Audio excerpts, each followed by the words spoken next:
A shocking revelation that could unravel the entire royal family. Princess and uncovers a private letter from Queen Elizabeth, warning her heirs about one explosive secret. Meghan Markle must never become queen. In a bombshell announcement, Princess and reveals that Queen Elizabeth, in her final days, had serious reservations about Meghan Markle's ambitions. The Queen allegedly wrote a letter warning her heirs to block Meghan from ever holding power within the monarchy. But what was the Queen's real fear? Was Meghan a threat to the very heart of the crown? Stay tuned as we uncover the truth behind this explosive royal secret and why the future of the monarchy may depend on it. Before we continue, please hit the like button, subscribe to the channel, and turn on the notification bell for updates. It was the kind of day where time felt unnervingly still inside Buckingham Palace, as though the very walls sensed the magnitude of what was about to unfold. The early afternoon light filtered through the high windows, casting long shadows across the polished marble floors. There was no royal event scheduled, no formal reception, no parade of dignitaries. Yet, within the heart of the palace, a revelation was about to shake the foundations of the monarchy, sparking a chain of events that would send shockwaves from London to Los Angeles, from parliament to public opinion, from whispers to headlines. Princess and the often overlooked, fiercely private daughter of Queen Elizabeth II, had summoned a discreet yet urgent meeting with Prince William and King Charles. No aides were present, no secretaries, no courtiers with embroidered notebooks. Only 3 senior royals were called to the Queen's private study, sealed and untouched since her passing. Anne's message had been simple but alarming. There is something the Queen left behind, something we must discuss before it's too late.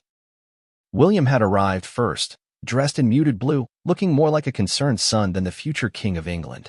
His expression was tight, unreadable, trained from decades of protocol and public scrutiny. Then came King Charles, his step slower than usual, face creased not only with age, but the strain of leading a monarchy through one of its most controversial modern chapters. The door closed behind them with a firm click, and didn't speak right away. Instead, she walked to a locked drawer beneath the Queen's mahogany writing desk, producing a silver key she had guarded since the Queen's funeral. She opened it slowly, pulled out a small leather pouch, and laid it on the table before them. Inside was a letter, a single handwritten note, sealed with the Queen's personal wax stamp. The parchment was unmistakably aged. The script, elegant and unmistakable, belonged to Elizabeth II. Without preamble, and began to read aloud. The room fell silent. "My dearest Anne," the Queen had written, "should this letter find you in the wake of my death, know that I have long wrestled with the words I now put to page. There are matters I could not address publicly, matters of grave concern regarding the future of the monarchy. This letter is to be read in confidence to Charles and William, and acted upon only if my fears come to pass." And paused. William sat back, blinking hard. Charles reached for the arm of his chair. No one said a word, and continued. "I have observed Meghan, Duchess of Sussex, with the eyes not only of a grandmother but of a sovereign. I welcomed her with the hope she would serve the crown, not herself. Yet over time, I have come to suspect that her motives are not aligned with the preservation of the institution we are bound to serve." There was a sharp breath from William, and looked up briefly before continuing. "I believe Meghan harbors ambitions that may, if unchecked, bring irreparable harm to the monarchy. Her influence over Harry is profound. Her access to global media is unprecedented. Her willingness to politicize private matters is dangerous. I fear she sees the monarchy not as a duty, but as a vehicle for her own ascent." The words hit like thunder in a chapel. The Queen had written it, in her own hand. She had warned them. "I must ask you both, Charles and William, to ensure that Meghan is never granted a position that would place her in proximity to sovereign authority. She must never be queen consort. She must never serve as regent. Protect the crown. Protect the line." And folded the letter and placed it gently on the table. Silence stretched long between them. William was the first to speak. "Did she know something we didn't?" And didn't answer directly. "She saw what we were unwilling to acknowledge, and she put it in writing." Charles's voice was quieter than usual. This changes everything." And it did. Because while the Queen had expressed concerns privately in her final years, never before had she put into writing such a categorical directive against a member of the family. It wasn't just a personal opinion. It was a royal command, embedded with generational weight and moral authority. A message written not as a mother or grandmother, but as monarch and protector of a 1,000-year-old institution. The implications were colossal. It meant every royal decision regarding Meghan henceforth could no longer be made on goodwill alone. It would have to be guided by the Queen's final wish. A wish, now resurrected through the voice of her only daughter, that could alter the course of royal succession and public trust. Charles looked deeply conflicted, a man torn between his son and his mother's memory, between modern unity and ancient duty. He did not yet know what course of action would follow, but he knew they could not ignore the letter. William stood by the window, his gaze fixed on the palace gardens. From the outside, the monarchy looked whole, but inside, something had ruptured. A buried truth had surfaced, and it would demand reckoning. "How long have you known?" Charles asked Anne. "I found the letter 2 weeks ago," she replied. "I needed time to be sure it was authentic. I had it examined. The ink, the seal, the parchment, all real, all hers. Why wait?" William asked, more sternly now. "Because I knew," and said, her voice suddenly fierce, "that once it was read, nothing would ever be the same." And she was right. The very idea that Queen Elizabeth had feared for the monarchy's survival because of Meghan Markle, now Duchess of Sussex, wife to Prince Harry, and mother to 2 children with royal blood, was unthinkable. And yet, here it was, in black ink on parchment. From that moment, a new chapter began. One that would not be fought in tabloids or Netflix documentaries, but within the deepest circles of royal power. At the center of it all was a letter that could no longer be buried. The Queen had spoken. And now, her heirs had to choose, honor her final instruction or face the consequences of ignoring it. As they left the study, no one spoke. The letter remained on the desk, a silent testament to a queen who ruled beyond her death. Buckingham Palace is not just a residence. It is a fortress of tradition, secrets, and carefully orchestrated appearances. For centuries, it has withstood wars, scandals, and abdications. But nothing quite prepared it for the rediscovery of a letter that had lain hidden in plain sight, one written in the careful, elegant script of a sovereign who had mastered silence and symbolism more than any ruler in modern history. This was no ordinary royal correspondence. It was the final written warning of Queen Elizabeth II, concealed intentionally and discovered only by the one person who understood the weight of discretion, Princess Anne. The search was never supposed to happen. After the Queen's passing, as is custom, all personal effects and private documents were to be catalogued by royal archivists under the strict supervision of the Lord Chamberlain's office. Thousands of items were boxed, scanned, stored, or destroyed based on protocol. However, there were certain items the Queen had instructed to be kept outside that process, items she entrusted to and alone. Among these were personal journals, handwritten notes, and sealed envelopes not destined for historians or public eyes. Anne's relationship with her mother was unlike that of her brothers. Where Charles had inherited the burden of succession and had inherited the Queen's steel, her discretion, her resolve, her capacity to endure storms without making noise. She had always respected boundaries, understood protocol, and never sought the spotlight. But when she entered the Queen's private study 2 weeks after the funeral, something compelled her to go beyond even her royal instincts. The Queen's study had remained locked. It was a room that few had entered in the final years of her reign. Despite her declining health, Elizabeth insisted on keeping certain routines alive: correspondence, diary entries, and what she referred to as reflection time in the evenings. And, holding the Queen's final set of personal keys, knew that if there was anything truly private, it would be here. The study was a perfect preservation of Elizabeth's world. A silver frame of Philip rested by the lamp. A red leather-bound Bible lay on the side table. Her ink pen sat on the blotter, the cap neatly placed beside it, as if she had just stepped away for tea, and didn't disturb anything at first. She simply stood in the quiet, breathing in the last traces of a woman whose presence still lingered in the space. She began going through the drawers slowly, one by one. Most were filled with familiar things: letters from foreign dignitaries, notes from her grandchildren, even old holiday cards saved from decades past. Then she opened the drawer with the lock. The key had been small, gold, and marked with a single engraving, ER. Inside, to her astonishment, was a leather pouch, well-worn, soft, and tied with a ribbon. She untied it cautiously and found inside the letter addressed directly to her. There were no fancy envelopes, no wax seals on the outside, just a folded piece of royal stationery and a note. For after I'm gone.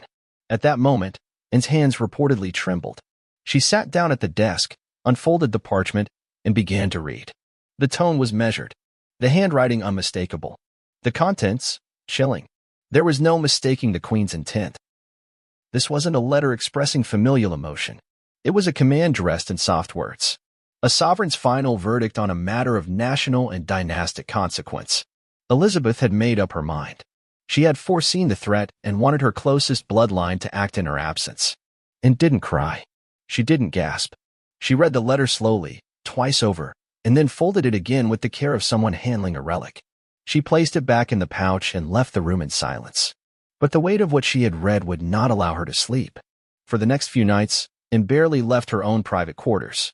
She did not speak of the letter to her husband. She did not call her children. She made no comment to the staff. But she did one thing: she reached out to an expert, unbeknownst to the rest of the royal family, and took the letter to a trusted royal archivist who had once worked directly with her mother, not to reveal the contents, but to confirm its authenticity. The archivist, bound by a lifetime of royal confidentiality, examined the paper, the ink, and the stamp. The conclusion was swift and irrefutable. The letter had been written by Queen Elizabeth herself, and the date placed it approximately 2 months before her death. With confirmation in hand, and made her decision. The contents of the letter could not be ignored, and she knew the time had come to bring Charles and William into the circle. There was no playbook for this. There was no royal manual for how to act when the former sovereign's dying wish involved an explicit warning about another member of the family, especially one as publicly volatile as Meghan, and chose a moment when no official meetings were scheduled and when press attention was minimal. She requested a private meeting, not through their personal secretaries, but directly. Her message to them was clear and uncharacteristically direct. There's something you need to hear. It's from Her Majesty. And it concerns Meghan. William reportedly didn't hesitate. He had always trusted in judgment, and if she said it was urgent, then it was. Charles, however, was more reluctant. He had spent years trying to balance his position as head of the family with his role as monarch. The idea of resurrecting internal tension, especially so soon after his coronation, did not appeal to him, and left him no room for avoidance. This isn't about feelings, she reportedly told him. It's about what your mother wanted. She was our queen.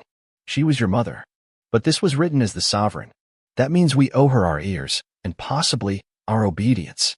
The location of the meeting was equally symbolic.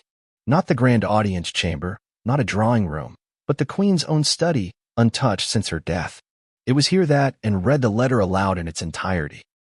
It was here that they each saw the handwriting, heard the carefully chosen words, and absorbed the gravity of the message. Charles remained seated long after the letter had been read, his thoughts racing. William, pale but focused, asked to read it himself, and handed him the parchment. He read it twice. It was said that William's first words afterward were, "This is bigger than all of us," and agreed. And she reminded them both that this was not gossip, nor speculation, nor even political posturing. It was a direct order from the longest reigning monarch in British history, a monarch who had never once put personal grievances into writing. For her to have done so now meant that she saw a legitimate threat, not to herself, but to the monarchy's future. There were no raised voices during the meeting, no breakdowns, only a cold realization that something irreversible had just occurred. With the opening of a letter, a quiet storm had been unleashed behind palace walls. Not even the most skilled royal strategist could stop what would follow next. Because once the Queen's final directive was known, it became impossible to unknow it, and left the room first, taking the letter with her. She said nothing as she passed the palace staff. Charles and William stayed behind in silence, digesting not just what they had read, but what they would now be forced to decide. The monarchy had endured wars, divorces, scandals, and betrayals, but it had never before had to contend with a written warning from a deceased sovereign about her own daughter-in-law. A letter now sat at the center of royal decision-making, and its existence was a secret too large to keep. The letter had been read. The words were inked, final, irreversible. But to truly grasp the depth of what Queen Elizabeth II had written about Meghan Markle, one needed to go beyond the mere lines of script. This was not a personal vendetta, nor a reactionary opinion formed in anger.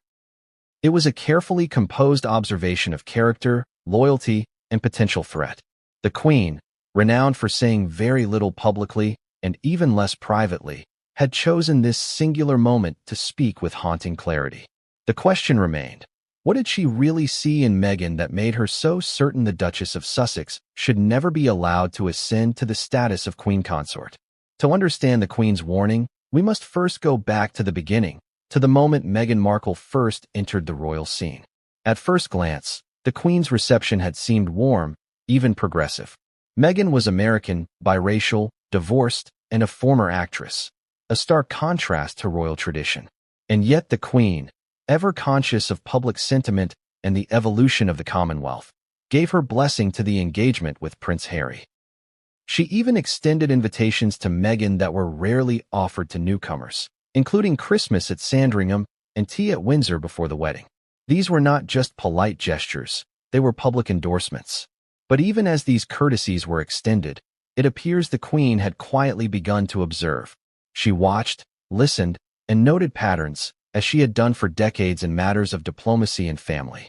For Elizabeth, loyalty was paramount. So was discretion. The early signs of strain reportedly began just months after the wedding, though they remained firmly hidden behind palace walls.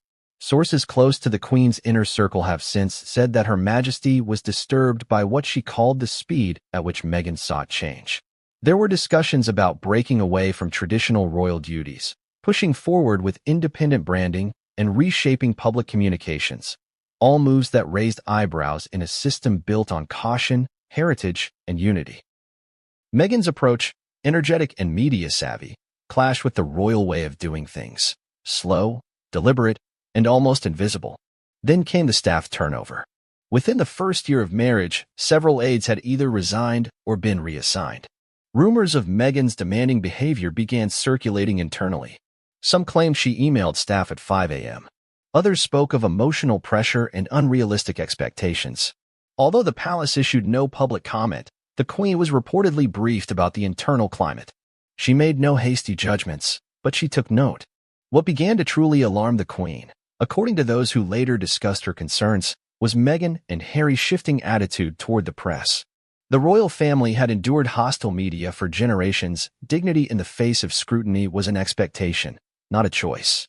But Meghan and Harry began to push back aggressively. Legal actions were initiated. Interviews were planned. And suddenly, private family issues were appearing on the covers of magazines and in streaming trailers. The Queen, who had steered the monarchy through crises ranging from Princess Diana's tragic death to Prince Andrew's scandal, understood better than anyone the fragile balance of public perception. And she feared this balance was being upended, not by outsiders, but from within. By the time Meghan and Harry announced their departure from royal duties in early 2020, the Queen's doubts had hardened into conviction. The couple's declaration came as a shock, not only to the public, but reportedly to the Queen herself. She had been blindsided. The announcement had been made without full consultation, bypassing the protocols of respect and communication. It was, in the Queen's view, a betrayal not of her as a grandmother, but of the institution she had protected for over 70 years. This was likely the moment the Queen began to write the letter that would remain hidden until after her death. What made the contents of the letter even more chilling was its detachment. There was no anger in the tone, no personal attack. Instead, it read like a formal security assessment, filled with measured language and strategic insight. She didn't refer to Meghan as a threat to herself, but to the monarchy. She warned not of scandal, but of erosion. The kind of slow, internal decay that comes not from explosions but from whispers, reshaping foundations before anyone notices they've crumbled. In the letter, the Queen referenced what she called Meghan's capability to control narratives. It was a clear reference to the media projects that Meghan and Harry had launched, including a tell-all interview with Oprah Winfrey and several streaming content deals that placed the royal family under a global microscope. These public confessions, peppered with accusations and insinuations, went against every royal instinct Elizabeth possessed. For a monarch who famously said, "Never complain, never explain," the idea of her grandson and his wife publicly airing grievances was unthinkable. The Queen also expressed alarm about Meghan's growing influence in political spheres. While the British royal family maintained strict neutrality in political matters, Meghan had already begun speaking out on issues like voting rights, gender equality, and U.S. policy. Though noble in intent, such activism blurred the line between royal and civilian roles. The Queen feared that if Meghan were ever placed in a position of symbolic power, as Queen Consort or even Regent during Harry's hypothetical kingship, she might wield it not with caution, but with personal ideology. One of the most telling lines in the letter read, "It is not hatred that drives this warning, but foresight." Elizabeth was not acting from spite. She had seen too much history, too much change, to make such a declaration lightly.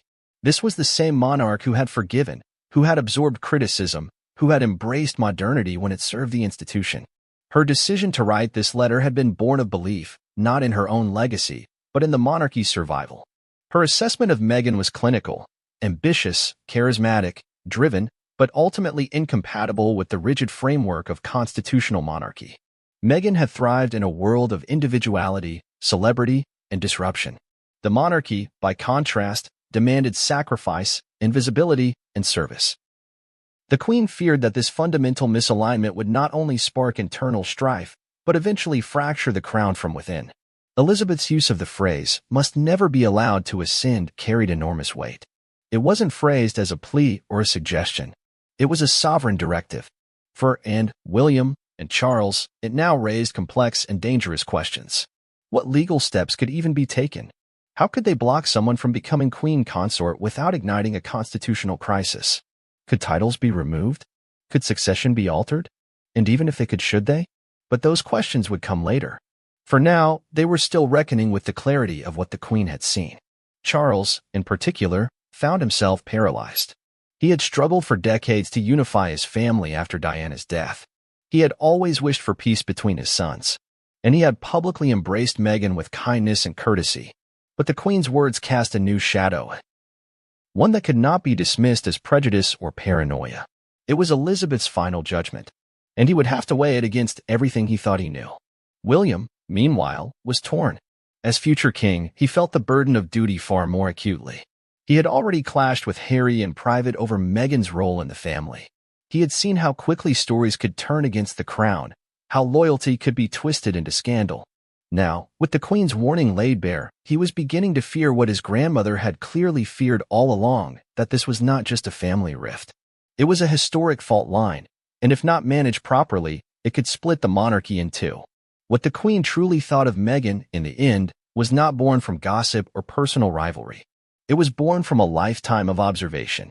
Elizabeth saw Meghan not as a villain, but as a force. A powerful, magnetic, emotionally intelligent force. But one fundamentally at odds with the traditions she had spent her life defending. The Queen didn't question Meghan's intelligence or charisma. She questioned her allegiance. And for a monarch, that made all the difference. That letter, folded in Anne's hands, was not just a relic. It was a warning flare, sent from beyond the grave. It now rested in the hands of the men and women who would shape the monarchy's future. And every word it contained would influence their every move going forward. The study was empty again. The sunlight had dimmed slightly as clouds began to gather over Buckingham Palace. A breeze nudged at the edges of the curtains, causing them to sway like silent witnesses to what had just transpired.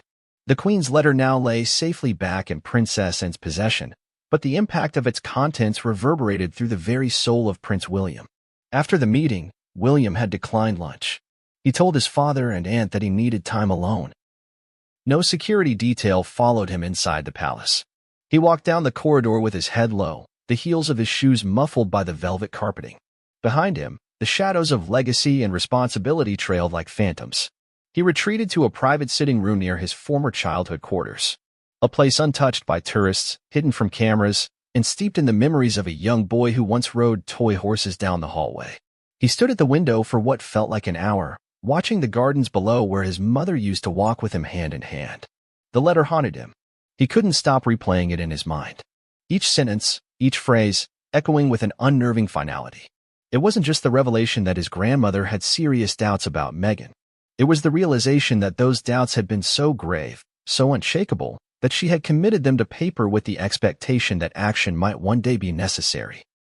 It struck William harder than he expected.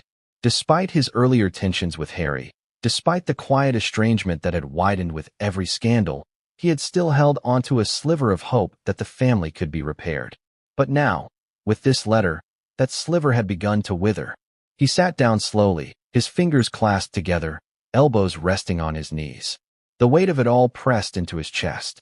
For years, he had carried the burden of expectation. The heir to the throne, the steady brother, the diplomat in a family prone to turmoil. He had played peacemaker when Harry wanted to leave. He had tried to preserve the public image of unity. And now he was staring down a truth he had avoided for years. The Queen had seen it, had warned them, and he had missed it. There was a deep, unshakable guilt. He remembered the early days of Meghan's entrance into the family. He had been skeptical from the beginning, not because of her background or her fame, but because of the pace at which things moved. It had felt rushed, overly curated.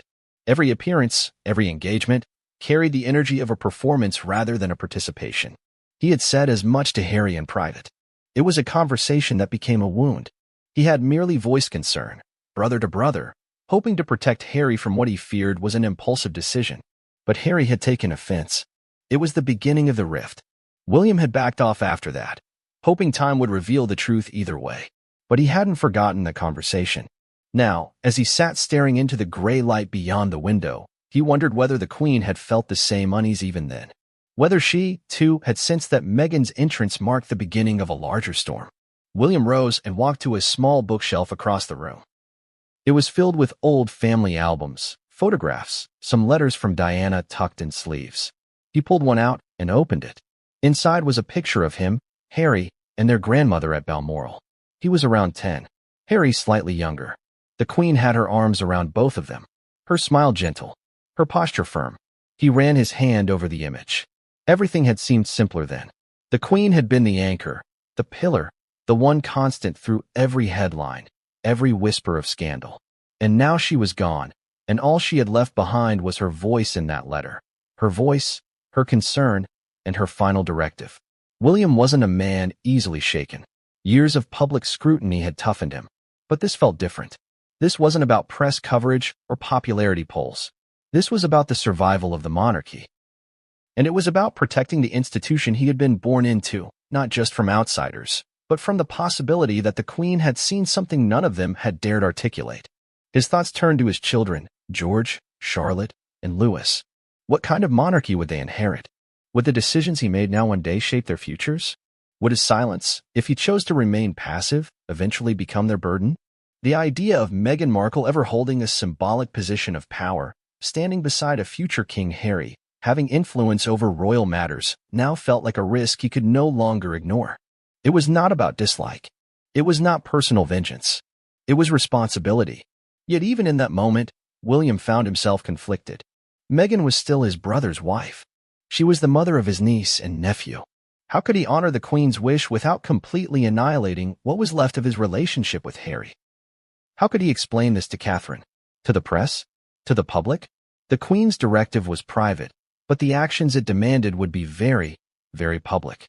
He sighed and leaned against the mantel, looking up at the portrait of George VI hanging above the fireplace. His great-grandfather had led Britain through war. His grandmother had led it through modernity. And now it was his turn to lead it through fragmentation. He thought of Anne's face as she read the letter. She had been calm, but there was fire behind her words. Her loyalty to the crown was absolute. She had no intention of letting the letter fade into quiet dismissal. William respected that. He envied it. His phone buzzed on the table beside him. A message from Charles. "I'll see you tomorrow. We need to talk again." He didn't respond immediately. He knew what the conversation would be. They would weigh their options. They would debate legal routes. They would speak to royal advisors behind closed doors. But none of it would change the fact that a line had been drawn by someone no longer alive, and that they now had to decide whether to cross it or obey it. Later that evening, William returned to his own quarters. Catherine was waiting. She had sensed the tension the moment he walked in. He didn't say much at first. He poured himself a drink, sat down beside her, and took her hand. "There's something you need to know," he said. "It's about Gran. And it's about Meghan." She listened. Quietly. Carefully. By the end, she was as pale as he had been earlier. "So what do we do?" she asked. William looked out the window again. The clouds had darkened. Rain had begun to fall across the palace lawn. "We do what she would have expected of us," he said. "We protect the crown." The long hallways of Clarence House were quiet that evening. The usual hum of royal life, staff in motion, muffled conversations behind doors, the clinking of teacups, had fallen into an unnatural hush. King Charles III sat alone in his private study, a fire burning low in the hearth, the only sound in the room the soft ticking of a clock he'd inherited from his mother. He had dismissed his aides for the night. There were no meetings scheduled, no addresses to prepare. But his mind was anything but still. Before him lay a single sheet of parchment paper, removed from its pouch and placed on his desk with the reverence one might give a sacred artifact. He had already read the Queen's letter 3 times earlier that day when and first revealed it. And yet he found himself reading it again. Slowly, word by word. Each sentence pierced deeper with every repetition. It wasn't just the content of the letter that troubled him. It was the fact that his mother had written it at all. She had chosen to remain silent during her life, even when whispers grew into headlines, even when scandal threatened to overshadow tradition. She had endured, responded with grace, rarely allowed emotion to surface in public or private. And now, after her death, she had spoken with uncharacteristic clarity. It was as though she had spent years holding back, weighing every option, and decided that only from beyond the grave could she deliver the truth she had feared to voice. Charles leaned back, removed his glasses, and rubbed his temples. A storm was brewing, one he could neither ignore nor outrun. He had spent much of his life waiting to ascend the throne, molded by duty but haunted by personal conflict. From his marriage to Diana to his eventual union with Camilla, he had long danced the delicate line between royal expectations and private desire.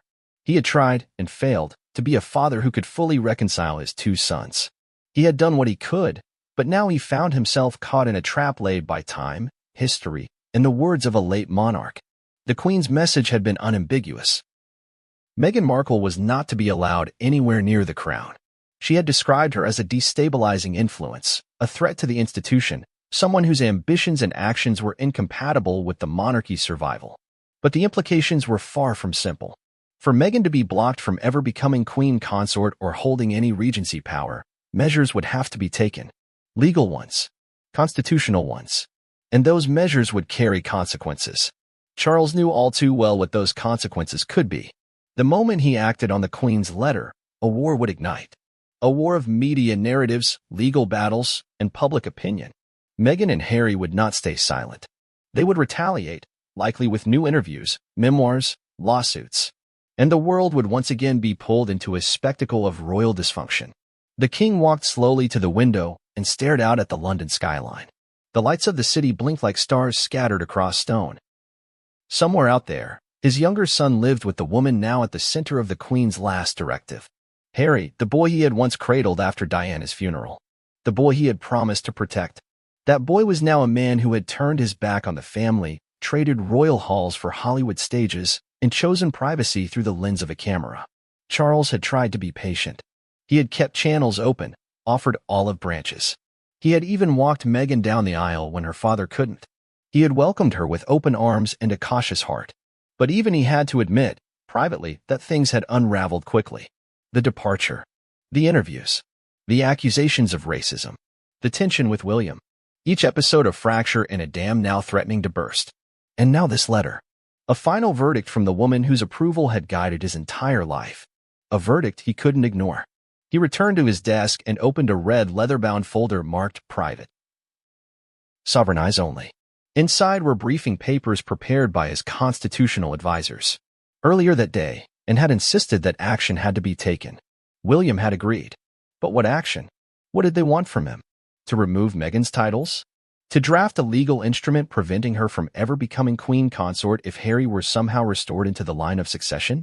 Or to go even further, petition Parliament to rewrite the succession laws to protect the monarchy from future entanglements of similar nature? Each option carried risk. And the risk wasn't just political. It was personal. Charles feared what acting on this letter would do to his already broken relationship with Harry. He had long suspected that Harry felt abandoned by the institution. Acting on the Queen's warning might only confirm those fears in Harry's eyes. And if Harry viewed this as an attack on Meghan, he would not hesitate to retaliate. But at the same time, Charles could not escape the fact that this was no ordinary family dispute. This was about the monarchy itself, about its survival in a world that had grown cynical, impatient, and hyper-aware. Elizabeth had ruled with quiet resilience. But now, Charles would have to rule with forceful clarity. He thought of the past kings whose decisions had reshaped the monarchy. His great-uncle Edward VIII, who abdicated for love, triggering a constitutional crisis. His grandfather George VI, who led during war and turmoil. Would Charles be remembered as the king who restored stability, or the one who ignored the warnings of a dying queen? There was a knock on the door. One of his senior aides entered quietly and asked if he wished to review the next morning's press summary. Charles waved it away. He didn't need a briefing to know what was coming. The moment word of the Queen's letter leaked, and it was only a matter of time, it would ignite a firestorm. After the aide left, Charles poured himself a glass of whiskey and stood before the portrait of his mother that had been hung just a week earlier. She looked composed, stern, elegant. The monarch, not the mother. He found himself speaking aloud, his voice low and uncertain. "Why didn't you say this while you were alive?" The silence answered him. Perhaps the Queen had known that to speak such words while she lived would only further divide the family. Perhaps she believed that only in death could she speak freely. Or perhaps, in her final months, she realized the true depth of the threat she perceived and felt time slipping from her grasp. Charles sat again. He reached for a fresh sheet of paper and uncapped his pen. He began to write, not a royal proclamation, but notes to himself. A list of options, pros and cons, consequences, risks. He paused midway and stared at the words he'd scribbled. To protect the crown, we may lose the sun. It was not a statement. It was a prophecy. And it chilled him. For years, he had wanted to be a modern monarch, a king of unity. But now, the past had caught up with him, and the future demanded a decision he had never wanted to make. Protect the monarchy, or protect the family. He took a long breath and continued writing. There had always been questions. Even before the wedding bells rang, before the walk down the aisle in St. George's Chapel, before the royal titles were formally bestowed, whispers had begun to circulate around Meghan Markle's intentions. Most dismissed them at first. They were labeled as tabloid nonsense, veiled racism, or misogynistic skepticism. But over time, those whispers grew louder, more complex, more difficult to ignore. And now, in the aftermath of the Queen's posthumous warning, those once dismissed suspicions had returned with a vengeance. This time not from the press, but from within the crown itself. The Queen's letter had made one thing devastatingly clear. She believed Meghan had ulterior motives. That phrase echoed like a thunderclap. It was a direct challenge to the narrative Meghan had long presented, that of a woman in love, caught in the machinery of an ancient institution she struggled to adapt to. But according to the Queen, this was not a simple tale of cultural clash or institutional rigidity. This was something deeper, more deliberate. It implied that Meghan hadn't merely stumbled into conflict with the royal family, she had engineered her role within it to serve a larger, hidden ambition. For many in the royal circle, it was not the ambition itself that disturbed them. After all, ambition was hardly rare among those who married into the royal fold. Diana, Fergie, even Camilla to a degree, all had sought influence, visibility, and space to define their roles. But the Queen's fear was that Meghan's ambition came not to serve the crown, but to surpass it, to transform it into something unrecognizable. The first signs, according to insiders, emerged in Meghan's early fascination with the mechanics of royal life. Unlike most newcomers who simply learned the ropes from advisors and blended quietly into the routine, Meghan was reportedly proactive, too proactive for some. She asked questions about press control, about public speaking protocol, about brand partnerships. One staff member later confided that Meghan approached the palace with the mind of a CEO entering a merger, not a duchess embracing tradition. One of her earliest private meetings with staff was described as more of a presentation than a consultation.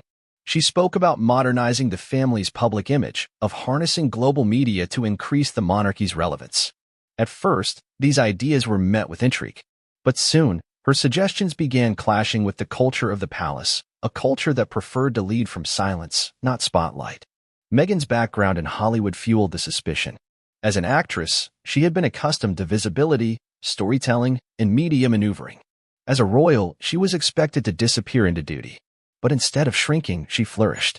Her fashion statements became international trends. Her speeches were replayed globally.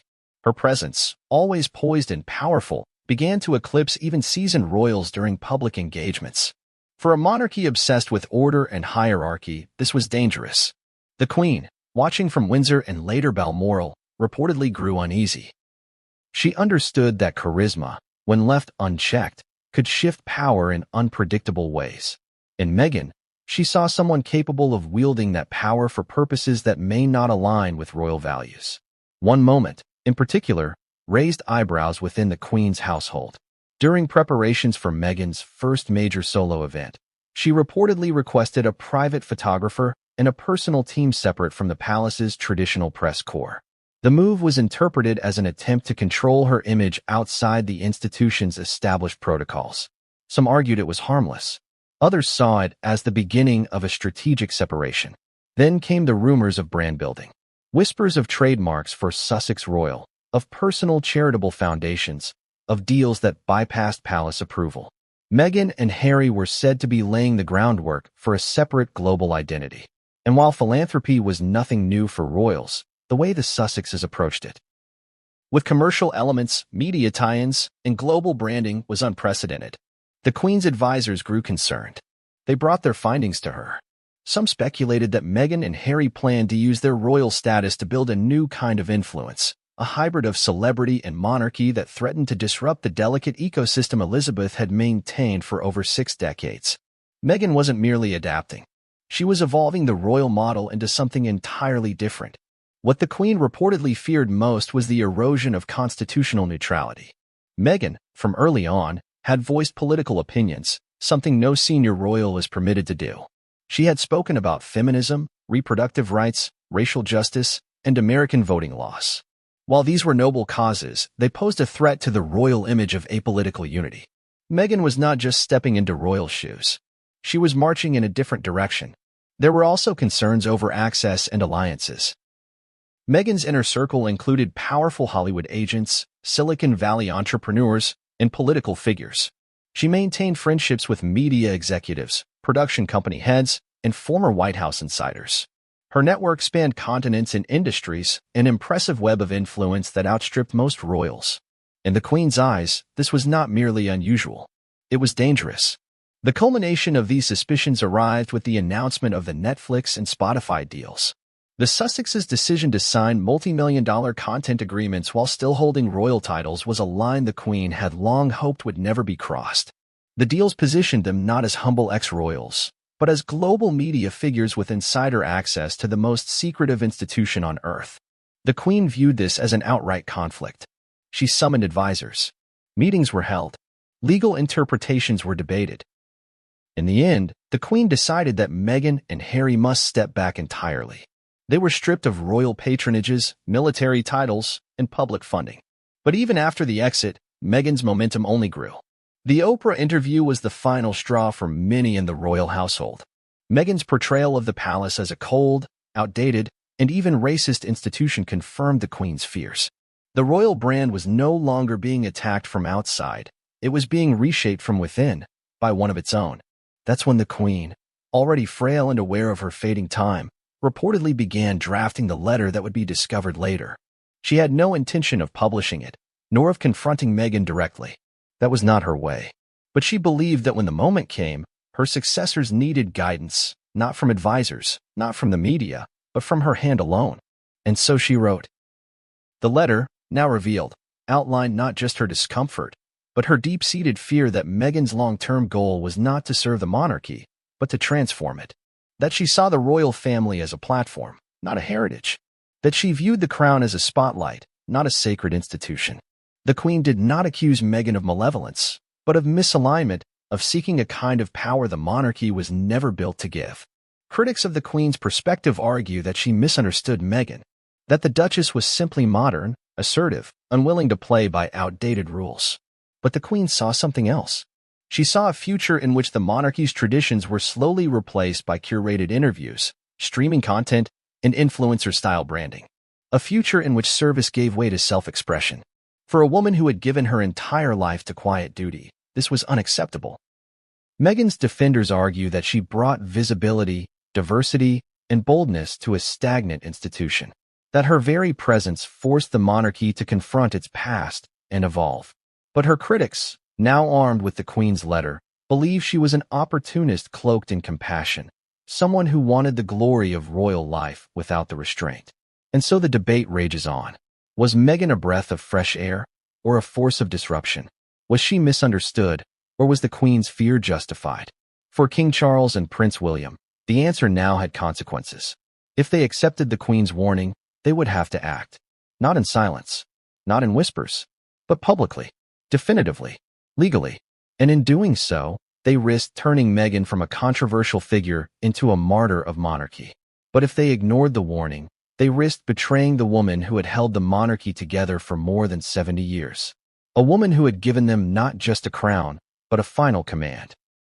The divide between public image and private truth has always haunted the royal family, but never more so than in the case of Meghan Markle. To much of the world, she was a breath of fresh air in a centuries-old institution, an independent, educated, and eloquent woman who stood up for herself and brought new life into the monarchy. But behind palace walls, among those who lived within the institution's rhythms, there existed an entirely different view. The contrast between how Meghan was perceived by the outside world and how she was experienced within the royal household was so sharp, so irreconcilable, that it eventually became one of the most destabilizing forces the monarchy had faced in a generation. At first, public perception of Meghan was overwhelmingly positive. Her engagement to Prince Harry was celebrated as a modern fairy tale. She was biracial, divorced, American, and an outspoken advocate for women's rights.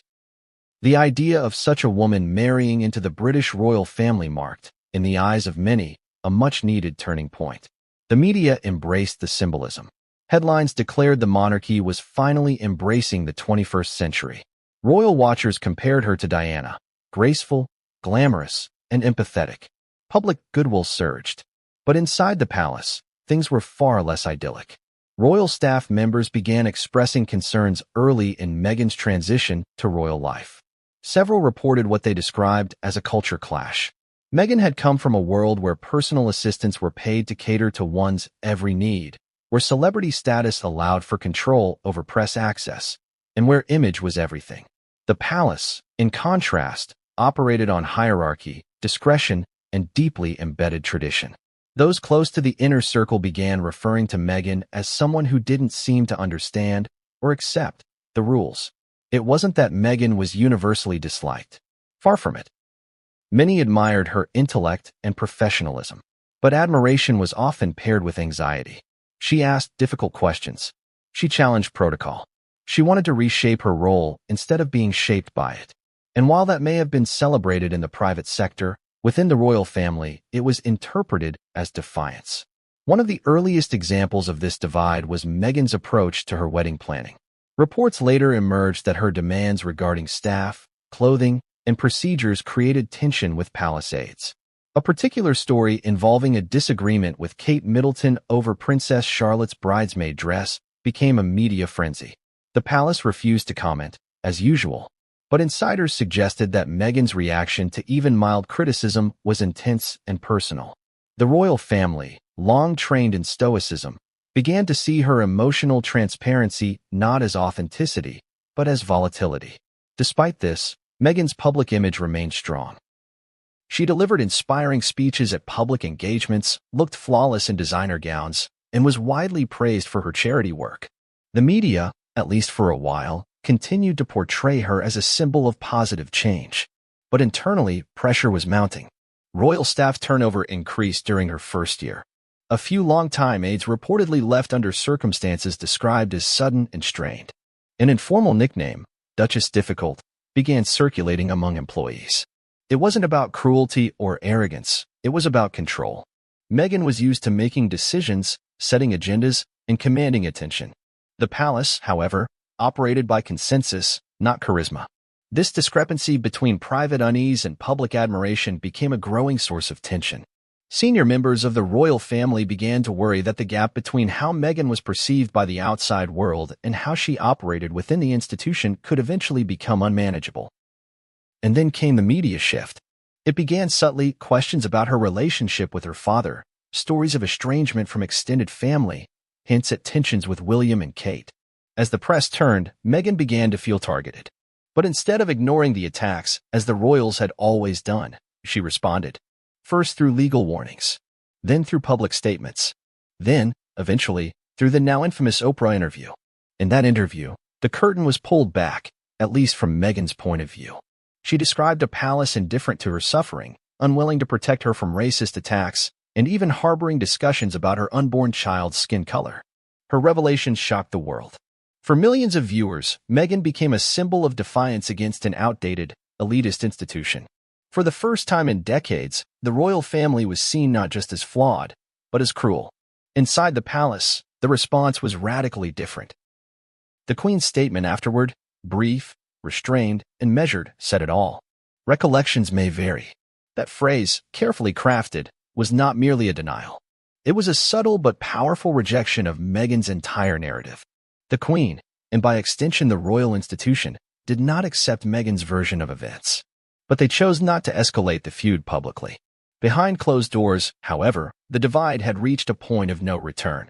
While the public remained divided, some staunchly supporting Meghan, others defending the monarchy, the private perception of Meghan within royal circles had solidified into something close to distrust. For those who served under her, those who worked behind the scenes, the stories were consistent. She demanded total loyalty, expected the institution to bend around her, and responded to tradition with suspicion rather than respect. In conversations among senior royals, Meghan's presence was no longer discussed in terms of adaptation. It was discussed in terms of risk. And the Queen, ever the tactician, knew that public perception could not override private truth forever. If Meghan were ever allowed to take on a more powerful role, especially as Queen Consort, this internal perception would shape every interaction, every decision, every political exchange. The monarchy could not function if its own members did not trust one of its highest figures. This growing fear within the institution was not about personal dislike. It was about a fundamental incompatibility of values. Meghan represented a new model of influence, transparent, emotional, direct. The monarchy depended on the opposite, mystique, stoicism, ritual. In her efforts to redefine her role, Meghan had inadvertently exposed a clash of worldviews that could not be reconciled. This tension between the public and private perception of Meghan reached a boiling point when she and Harry returned to the UK for the Platinum Jubilee. Publicly, their attendance was welcomed with carefully curated politeness. But privately, their appearance created logistical challenges, security complications, and emotional strain. Their seating placement, their limited exposure, even the avoidance of a balcony appearance, all spoke to the internal discomfort of their presence. And yet, the crowd still cheered when they waved. Cameras still flashed. Social media still flooded with admiration. The disconnect remained. The Queen's decision to write the letter warning of Meghan's future role must be understood through this lens. She had witnessed firsthand the growing divergence between what the world saw and what her own household experienced. She feared that if public perception continued to shield Meghan from accountability, her ascent to higher royal status would become inevitable and irreversible. In that light, the letter was not merely a judgment. It was a strategy. It was the Queen's attempt to prevent a situation where popularity trumped principle, where perception outweighed protocol. Her words to Charles and William were clear. Do not be fooled by the applause, by the charm, by the headlines. Look to the institution. Look to its survival. And so, the question remains, which Meghan is real? The one adored by millions? Or the one feared by palace insiders? The public continues to debate, comment, and speculate. But inside the palace, the choice has already been made. The Queen's final words have been heard. The line has been drawn. And those left behind are now responsible for enforcing it. Princess Anne had never been one for melodrama. Her public persona was famously no-nonsense, sharp, concise, unyielding. She had dedicated her entire life to royal duty without fanfare, without scandal, and often without recognition. In many ways, she was the invisible backbone of the monarchy, rarely making headlines but always doing the work. When Princess Anne spoke, people within the royal family listened. And when she chose to reveal Queen Elizabeth's letter about Meghan Markle, it wasn't out of personal anger or emotional impulse. It was out of obligation and a deeply rooted understanding that the crown was on the brink of a crisis that could no longer be postponed. The morning after the initial meeting with Charles and William, Anne remained in her private quarters at St. James's Palace, reflecting on what she had done and what came next. She had kept the Queen's letter to herself for 2 weeks, quietly verifying its authenticity, consulting no one but the royal archivist she trusted, and wrestling internally with the magnitude of its contents. And was not easily shaken, but this letter had disturbed her. She had known, in broad terms, that her mother had concerns about Meghan. There had been quiet conversations in the corridors of Balmoral. The Queen had occasionally made guarded remarks about safeguarding the future and the importance of ensuring the right values prevail.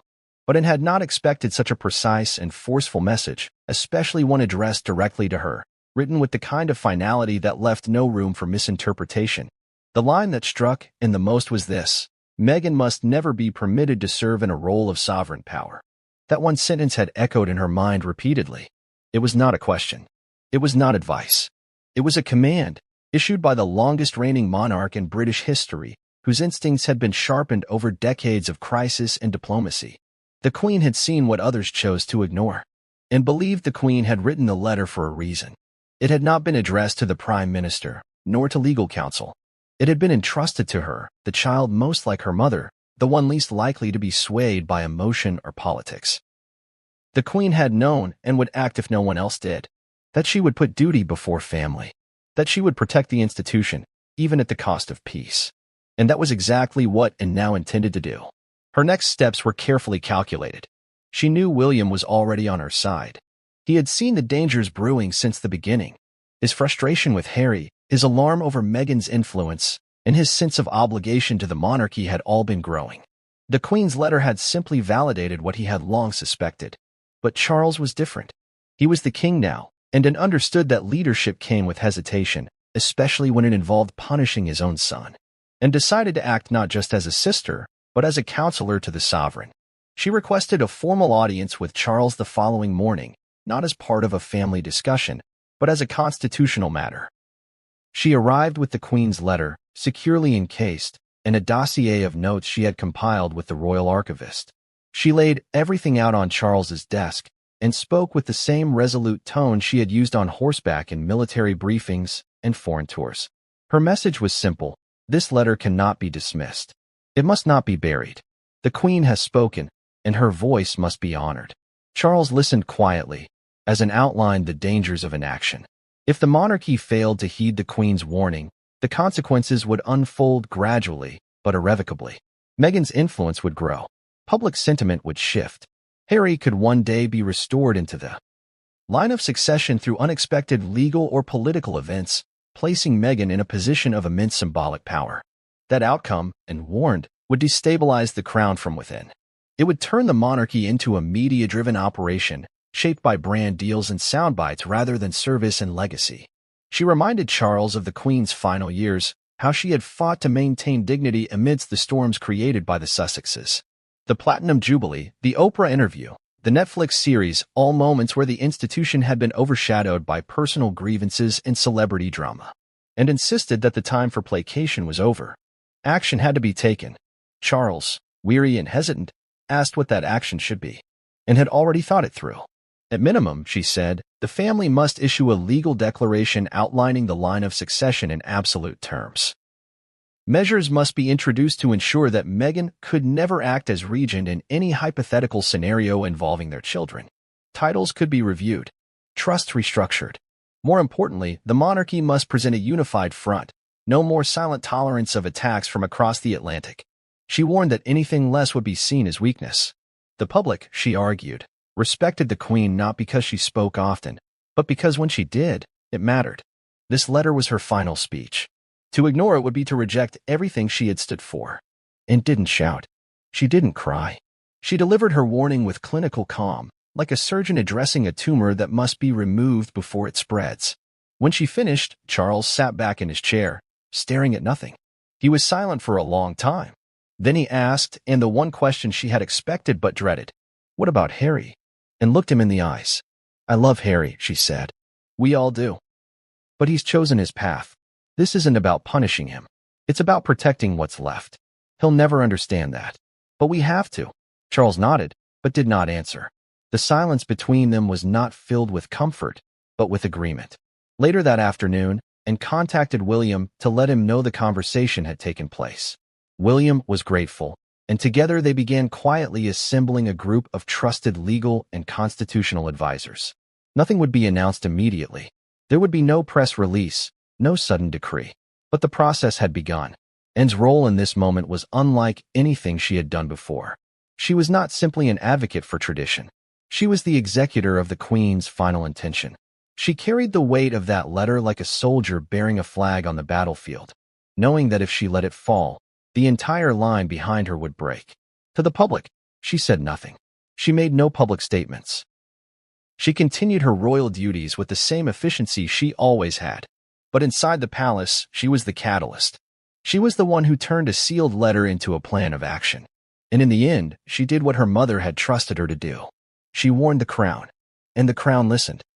For the advisors and staff who had worked for the royal family for years, the growing tension within the palace was both a matter of professional concern and personal distress. One senior advisor, who had worked closely with the Queen for decades, noted that there had always been an understanding within the palace that personal loyalty could never override institutional loyalty. When and revealed the contents of the letter, it was not a shock in the sense that the Queen had been displeased with Meghan's approach, but the sheer weight of the directive she had left behind was surprising. Her Majesty never did anything without thinking it through meticulously, the advisor said, his voice soft but laden with years of experience in royal matters. For her to have written such a letter, to have made her final wish so clear, it was a sign of something much larger than a family dispute.